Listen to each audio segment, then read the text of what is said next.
በባህር ዳርቻ ላይ ግዙፍ የብረትና የኮንክሪት የጦር መርከብ ተንሳፋፊ የምትመስል አንድ ምስጢራዊ ደሴት ትታያለች። ሲያገኝ እንደ አንበሳ ሲያጣ እንደ ጉንዳን እንዲሉ በአንድ ወቅት ይህች ደሴት የዓለማችን እጅግ በሕዝብ የተጨናነቀች የሀብት ማማና የሀገሪቱ የኢንዱስትሪ እድገት ቁንጮ የነበረች ሲሆን ዛሬ ግን ተፈጥሮና ጨው የበላቸው ፍርስራሾች ብቻ የነገሱባት የሙት ከተማ ጎስት አይላንድ ሆናለች።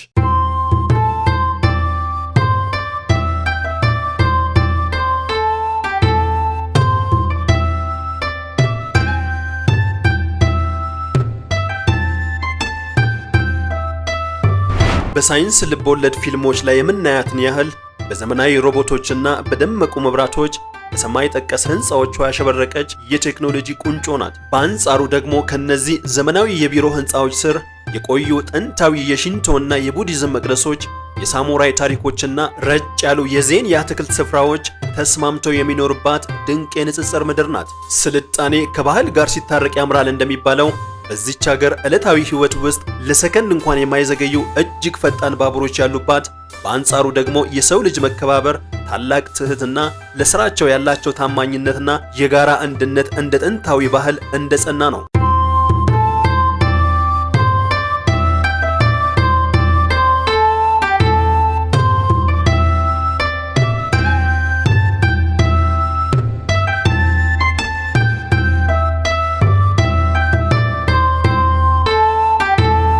ጃፓናውያን ለሰው ልጅ ያላቸው አክብሮት በጣም ያስቀናል።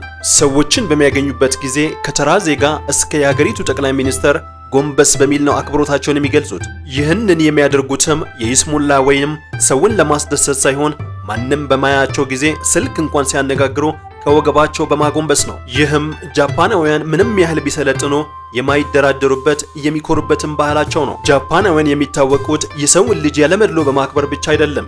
እኚህ ህዝቦች ለረጅም ጊዜ ያገለግሉትን ለምሳሌ ያረጀ መርፌ፣ የተሰበረ አሻንጉሊት ወይንም ያረጀ ኮምፒውተር ሲጥሉ ዝም ብለው ቆሻሻ ውስጥ አይጨምሩትም። ይልቁንም ሃሪኮዮ በሚባል ቤተ መቅደሶች በመውሰድ ለዕቃው የምስጋና ጸሎት ያደርጉለታል። ያገለገሏቸውን መርፌዎች ለስላሳ ቶፋ ውስጥ በመሰካት እስካሁን ስላገለገልከኝ አመሰግናለሁ፣ አሁን እረፍ በሚል ክብር ይሰጡታል።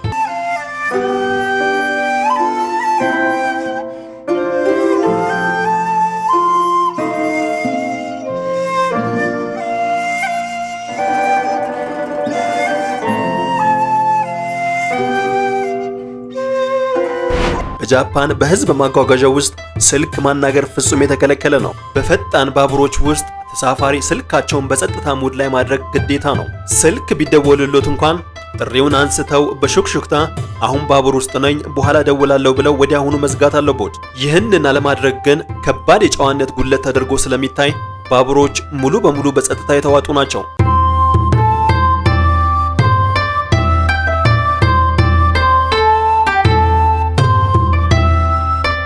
ጃፓናውያን ምን ያህል ከሌላው ዓለም የተለዩ መሆናቸውን የሚያሳይ አንድ እውነት ልንገራችሁ። በጃፓን ማህበረሰብ ለሰው ልጅ ካላቸው ጥልቅ ክብር የመነጨ ስርቆትን በተመለከተ በዓለም ላይ ፍጹም ለማመን የሚከብዱና አስገራሚ ልምዶች አሏቸው። ለምሳሌ ብዙ የዚች ሀገር ዜጎች ብስክሌታቸውን ሱፐርማርኬት ወይንም ባቡር ጣቢያ አካባቢ ያለምንም ሰንሰለት ወይም ቁልፍ ዝም ብለው አቁመው ይሄዳሉ።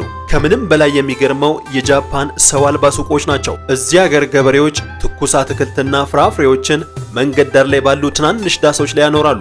የሚገርመው ግን እዚህ ቦታ ምንም አይነት ጠባቂ፣ ሻጭ ወይንም የደህንነት ካሜራ የለም። በአትክልቶቹ አጠገብ የዋጋ ዝርዝርና አንዲት ትንሽ ሳጥን ብቻ ትቀመጣለች። ደንበኞች ከመጡ የሚፈልጉትን አትክልት ከወሰዱ በኋላ ትክክለኛውን ብር ሳጥን ውስጥ ከተው ይሄዳሉ። ማንም ሳጥኑን የመንካት ፍላጎት የለውም።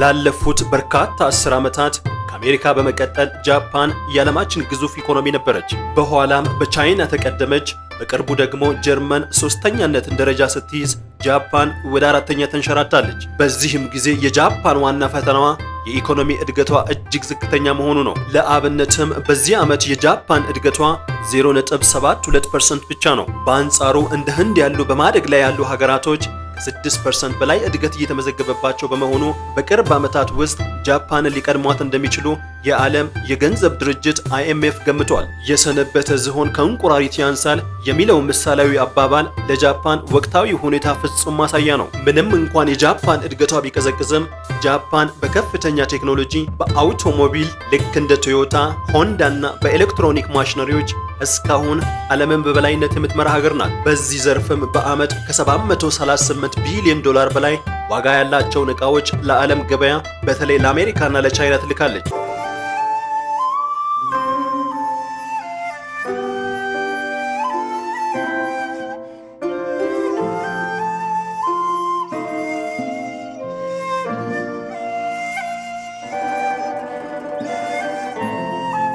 በብዙ ሀገራት አንድ ኩባንያ 100 ዓመት ከሞላው እንደ ትልቅ ታሪክ ይወራል። በጃፓን ግን እድሜያቸው ከ200 ዓመት በላይ የሆናቸው ከ33000 በላይ ኩባንያዎች አሉ። በዓለማችን ላይ ረጅሙን ዕድሜ ያስቆጠረውና እስካሁን በስራ ላይ ያለው ኮንጎ ጉሚ የተባለው የህንፃ ተቋራጭ ኩባንያ የተመሰረተው በባንቱ ስልጣኔ ዘመን ማለትም በ578 ዓመተ ምህረት ከ1400 ዓመታት በፊት ነው። ይህ ኩባንያ እስካሁን ድረስ የቡዲዝም መቅደሶችን በመጠገንና በመገንባት ስራ ላይ ይገኛል። ጃፓናውያን ለፈጣን ትርፍ ከመሮጥ ይልቅ ጥራትና የቤተሰብ ስምን ለትውልድ ማስተላለፍ ላይ ስለሚያተኩሩ ኢኮኖሚያቸው እጅግ የተረጋጋ እንዲሆን አድርጎታል።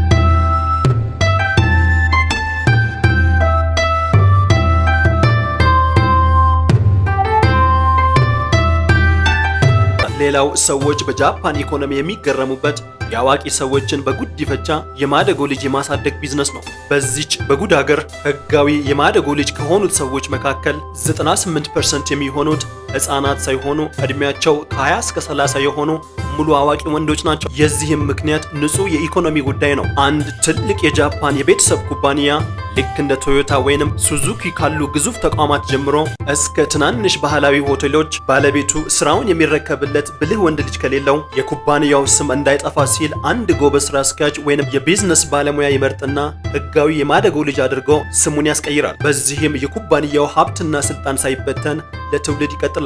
በዚህም መሰረት ታላላቅ ካምፓኒዎች ቶዮታና ሱዙኪን ጨምሮ ለቤተሰቦቻቸው ሳይሆን ካምፓኒውን በጥሩ ሁኔታ ያስተዳድራል ለተባለ ወጣት ጃፓናውያን የተሰጡ ናቸው።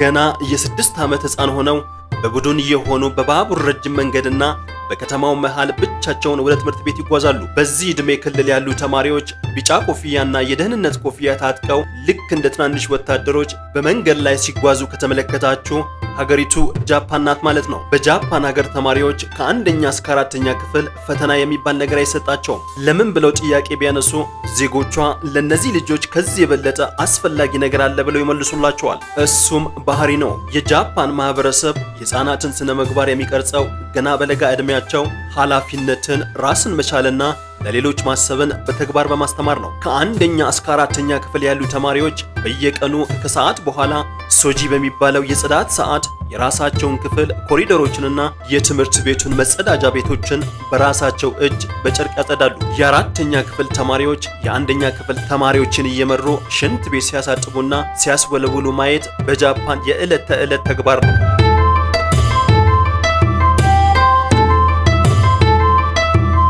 ጃፓን ከምትታወቅባቸው እንግዳ ህጎች ውስጥ አንደኛው የሜታቦ ወይም የወገብ ስፋት መለካት ህግ ነው። በዚህ ህግ መሰረት እድሜያቸው ከ40 እስከ 74 የሆኑ ዜጎች በየዓመቱ የወገብ ስፋታቸውን የመለካት ግዴታ አለባቸው። የወንዶች ወገብ ከ85 የሴቶቹ ደግሞ ከ90 ሴንቲሜትር መብለጥ የለበትም። አይበለውና ከዚህ በላይ ሆናችሁ ብትገኙ እናንተ አትቀጡም። ይልቁንም እናንተ የምትሰሩበት ኩባንያ ወይም የምትኖሩበት አካባቢ አስተዳደር ከፍተኛ የገንዘብ መቀጮ ይጣልበታል። መንግስትም የሜታቦ ህግ የወጣበት ዋና ዓላማው የህዝቡን ጤንነት ለመጠበቅ ነው ብሏል።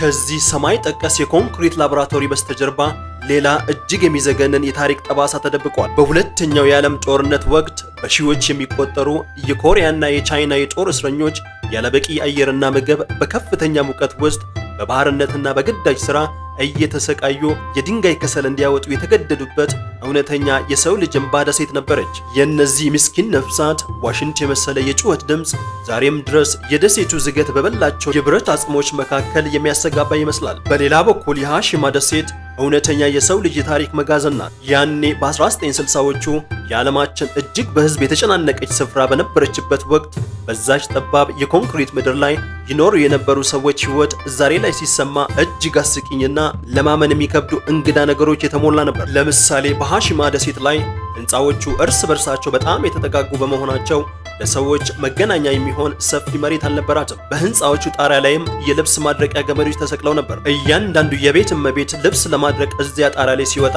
የደሴቱ ትልቁ የወሬና የሐሜት ማዕከል ይፈጠር ነበር። ማን ከማን ጋር ተጣላ፣ ዛሬ ማዕድን ማውጫ ውስጥ ምን ተፈጠረና ሌላ የሃሺማን ትኩስ ወሬዎች የሚያወሩበትና የሚያሰራጩበት እዛ የጣራ ልብስ ማድረቂያ ቦታ ላይ ነው። ይህች የሃሺማ ደሴት ሙሉ በሙሉ በሲሚንቶና በኮንክሪት የተገነባች በመሆኗ ምንም አይነት የተፈጥሮ አፈር፣ ሳር ወይንም ቅጠላቅጠል አልነበረባትም። ነዋሪዎቹ የኮንክሪቱ ግራጫ ቀለም ሰልችቷቸው ስለነበር የአይን ረፍት ለማግኘትና አረንጓዴ ነገር ለማየት ሲሉ የሚገርም ዘዴ ፈጥረው ነበር።